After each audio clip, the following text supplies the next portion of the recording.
હર હર મહાદેવ. પવિત્ર શ્રાવણ માસમાં પ્રસ્તુત છે ભગવાન શિવ મહિમાની સાથે દ્વાદશ જ્યોતિર્લિંગનું પૌરાણિક મહાત્મ્ય અને તેની ઐતિહાસિક ગાથાઓ.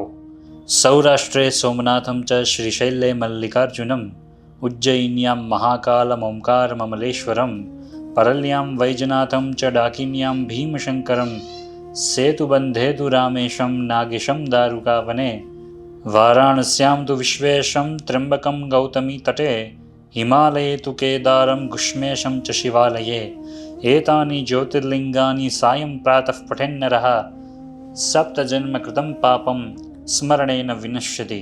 આજના એપિસોડમાં દર્શન કરીએ ગુજરાતમાં બિરાજતા ભગવાન શ્રી નાગેશ્વર જ્યોતિર્લિંગના અને જાણીએ આ જ્યોતિર્લિંગની દિવ્ય કથા.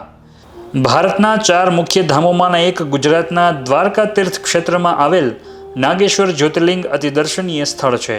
આ સમગ્ર પ્રદેશ ઓખા પ્રદેશ તરીકે પણ ઓળખાય છે. એક તરફ ભગવાન શ્રી કૃષ્ણની મોક્ષદાયી દ્વારકા અને એક તરફ મહાદેવની પાવનકારી જ્યોતિર્લિંગ નાગેશ્વર, એટલે આ ધરાને હરિહરની ભૂમિ પણ કહી શકાય.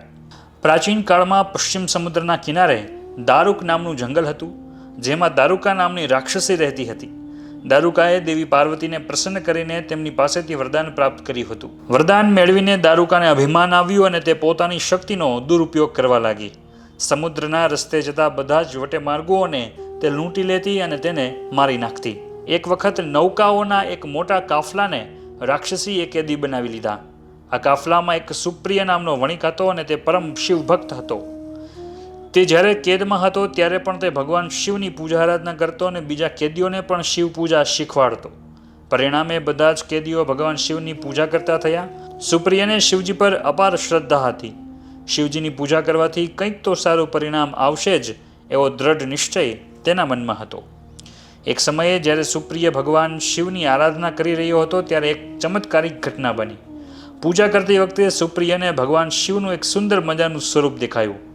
આ ઘટના જેલની ચોકી કરી રહેલા એક સૈનિકને પણ દેખાઈ. તેણે આ વાત દારૂકાને કહી. તમામ રાક્ષસો જ્યાં સુપ્રિયને કેદી બનાવેલ હતો તે એકત્રિત થયા અને સુપ્રિયને પૂછ્યું કે સાચું કહેજે કે તું કોની પૂજા કરે છે.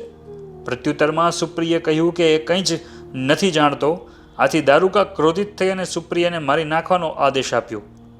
આવા સંકટ સમયમાં સુપ્રિયે શિવજીને પ્રાર્થના કરી અને અચાનક જ જમીનમાંથી એક સુંદર મંદિર નીકળ્યું, જેમાં જ્યોતિ સ્વરૂપે ભગવાન શિવ તેમના પરિવાર સાથે બિરાજમાન હતા. સુપ્રિયે તેમનું ભાવથી પૂજન કર્યું.